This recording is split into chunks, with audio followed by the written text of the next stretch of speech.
Hi, I'm Kevin Hill, and today I'm going to do something that's really fun. A nice large meadow with a lot of little flowers, and then some fence posts kind of sticking up in the foreground. We'll do the background really blurry. And of course, if you're enjoying these, be sure to leave a like and subscribe for more painting videos. Let's get started. Now, as you can see here, I quickly dropped in a little line. This indicates my mountain. Okay, so now I'm going to take a little 1-inch brush and just start here at the top and drop in a beautiful soft blue sky. Now we're going to try to do everything in the background very, very fuzzy. And what that'll do for us is give us a nice base to work with for our flowers. We'll put the flowers as the feature. We'll kind of put them in the middle and make them real tall. So like I said, all this back here is just blurry. So you paint it as you normally would, just remembering that you're going to knock off all the hard edges and so maybe don't put as much time into them as you normally would. There. Next, I'll grab just a little bit of white, maybe a touch of black, just to knock it down a bit. There we go, on a filbert. And what this is going to do for us is give us an opportunity just to paint in some really, really pretty clouds. Love those clouds. Okay, kind of drop up a bit up in here. It's not going to take us too long, hopefully. All right, I kind of left this area blank just because I want a stain on the canvas. See how that works. You can kind of bring some of that lighter color. You could even put a little black in there to create some shadows of the clouds. See that? Yeah, that's cool. Remember, everything's going to be thrown out of focus. So don't stress out about any of this. There, just make sure your form is okay. Make sure your light is okay. And then forget totally about all the details because they just don't matter today. Now I'm just going to use the filbert to scrub in, using really the same colors as the sky here. I'm going to scrub in a distant, beautiful, soft mountain. And this distant, beautiful, soft mountain is going to be really up high today because we need a lot of room for our beautiful foreground, because that's really the point. All I'm doing is just setting us up for that. Wish we kind of just jumped to that, but we can't. We still have to paint this background in. So we'll enjoy it while we do it. There, although I'm not going to put a lot of detail or time into it because I just don't feel like it's necessary. I wouldn't want you guys to sit here and grind away doing this and just have it, totally outdone by something in the foreground. So there, I'm just going to put a little feeling of light, splash it in and around here. And like I said, who cares? There, just have fun, get it done. And then you probably want it, I don't know, there's half the canvas. I marked halfway just so we can kind of figure out where we want things. Maybe you want this mountain down here about like that. Somewhere in there should be okay. You don't want it very big. Good stuff. And then maybe just make it feel like it's getting just a touch darker as you come down. There. Now with just a few brush strokes, I'm going to throw our mountain right out of focus. Kind of convenient having a sky that's the same color as the mountain, because when they blend together, and they definitely will, it doesn't cause any mud or any odd colors going on in the sky. In fact, I'm going to go ahead and use these sweeping X's. You don't want to just go straight, that's like water. Instead use these sweeping X's. I'm going to go over the sky and the mountain at the same time so that they have the same brush stroke. Make them feel like they're both out of focus. Now I'm going to drop in that meadow right back here. See how soft and beautiful that is? I've got my colors here. I'm scooping up a little bit of white, and I've got yellow. It's got a touch of blue that's worked into it. All that good stuff is happening up here, and that's great. That's great because it kind of helps to make it feel interesting. You don't want it just all boring, all the same. That's kind of not fun. Instead, we want to have some fun. There. Okay. Go easy on this though. Don't get too many peaks. This is a rolling meadow, so you got to get your mind off of doing the mountains. At least I do. I started to do peaks there for a second. Oh boy. There. You know what? When you paint, sometimes things go weird. When that happens, just kind of roll with it because it's fun anyways, right? Okay. The light's coming across like this. Might as well mention it now. I'm going to take my brush and soften. One of the nice things about these brushes and using a small amount of paint, you can still soften with a stiff bristle brush if you use a very little bit of paint. Next, I'm going to drop in little trees here in the background. I'm just using green and black on a filbert, actually the same filbert. And this just sort of indicate a little something happening in the background. Now, obviously, if you use a lot of paint, you're going to be out of luck here, because it's going to look hard and there is nothing you can do about it. You're going to have to wipe it off, because you see, if you put a lot of paint down, you get sharp, crisp lines. If you just use a very minimal amount of paint, especially here in the background, and rub it just a bit, those edges will become fuzzy instantly. And you're going to love that for this. There. See how that works?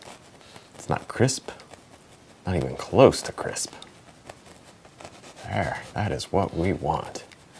That's starting to look out of focus, because your eyes, if you're focusing on the flowers, you can't focus on trees in the background. It's just not going to happen.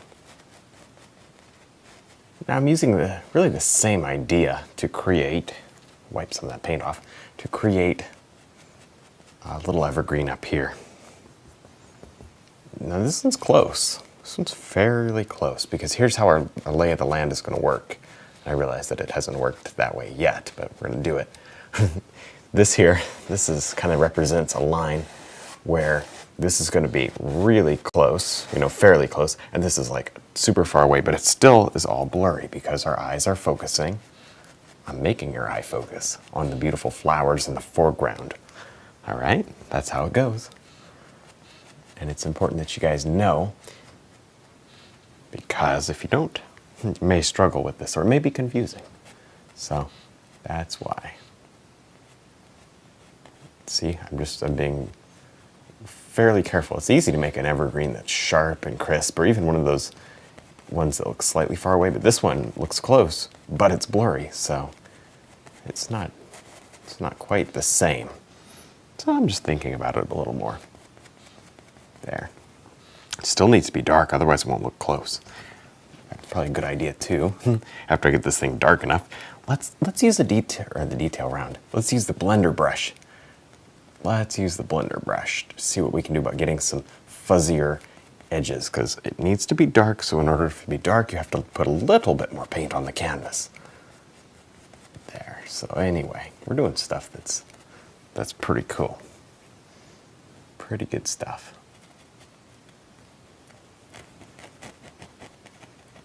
Okay. Nice and dark.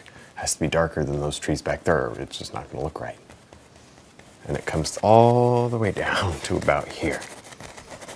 Yep, that looks just about right. Okay, so assuming we're going to darken this a little more, let me just show you. Take your little blender brush, come right up here very carefully, just a few hairs in the corner of the brush is all it's going to take to knock that right out of focus. Wow, that's sweet. Look at that. Look at that. That just made that blurry. Just touch them. Try not to make them any bigger. Just bring them a little bit on the out of focus side.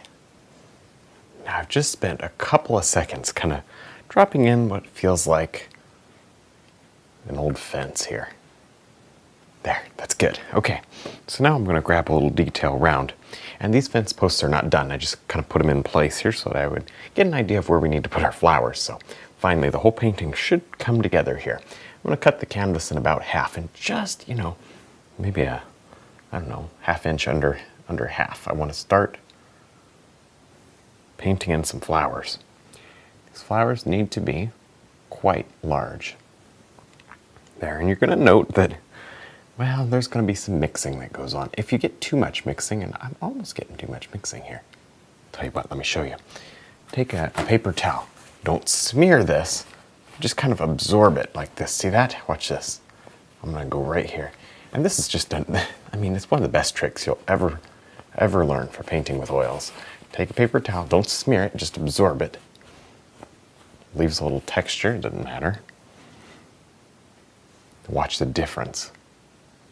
Oh man, do you see the difference there? Much better. See how much more clean that was? I didn't run out in 2 brush strokes. Okay, so now I'm going to repeat these little flowers all over the place here. Keeping in mind, you've got to think about how the composition is going to go. There, this detail round is perfect for that. And this is 2 or 3 flowers stuck together here. These are little daisies or something. And of course you're going to want to just touch like that, and you want them to be facing different directions. You don't want them all facing at you. That would be weird, wouldn't it? I don't know. I just never seen a field of flowers all facing at you. Not daisies, at least. Maybe sunflowers, but not daisies. Good.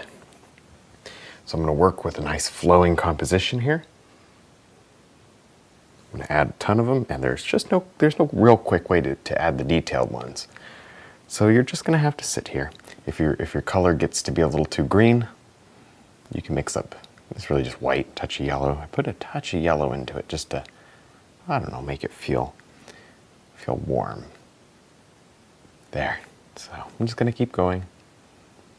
You can do these little smudges of color, but too many of those and it's going to look too rough. There, this is close up. Now I'm going to go ahead and use the liner brush to drop in some stems to these flowers. Obviously you're going to kind of go over some of the flowers, and other ones you want to try to tuck it underneath. So I kind of didn't cross over that one, now I'm going to cross right over it. See how that works? And this is when it's going to give our little flowers, well, some realism, you know. They're going to feel just right now. There, before they're kind of feeling a little floaty. There. We don't need floating flowers. Now, obviously, you don't need to go absolutely crazy connecting each and every one, because your viewer's eye will sort of finish up where you didn't. But you gotta at least get them started.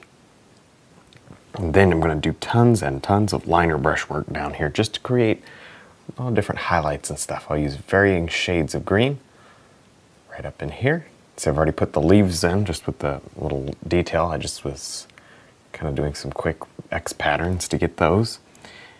And then this is really where the detail happens with this liner brush here at the end. This is what's going to make these flowers pop.